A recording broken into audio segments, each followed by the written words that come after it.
Hi guys, hope you're all doing fantastic. Thanks for your love and support to our channel, Everyday Life. Today we're going to look at types of bows that are there in the market. There are mainly three types of bows. One, the long bow. Two, the recurve bow. Three, the compound bow.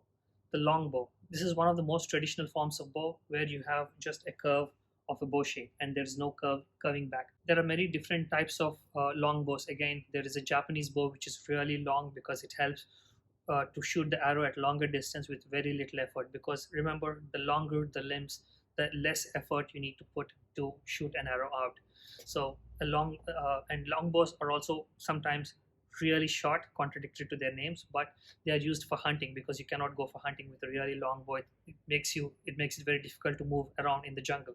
So you have a shorter bows, but the concept of long bow is not depending upon how long the bow is, but it is to do with the shape. As you can see in the picture, the long bow just goes straight and it curves like that. Okay, so that's the long bow.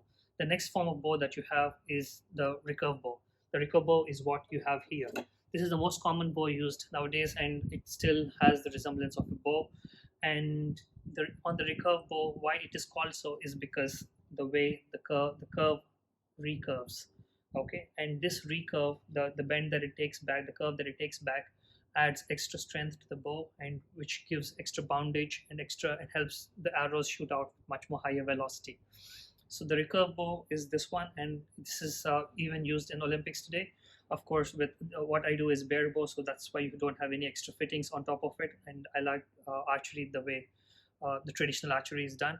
So, but the same bow, when you fit the balancers, add the weights, and then you add a sight to it and other accessories, then that's the one that's used in Olympics usually, which is used to shoot around 70 meters distance, also with highest form of accuracy. The third type of bow that you have is the compound bow.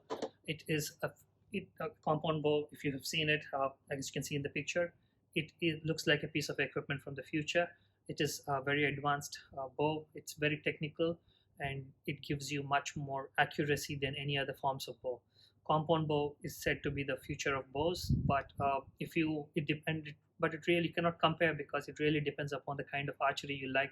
If you would like a bow to look like a bow, then you would go for a recurve bow or a long bow. But if you would like to target, focus more on the distance and the more highest accuracy, getting into the target is what you're after, then compound bow is a better bet.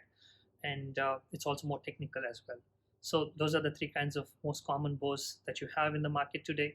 There are also many other forms of traditional bows that are there, which are used by experts as a hobby. I'll leave some pictures there for your reference, for you to go through.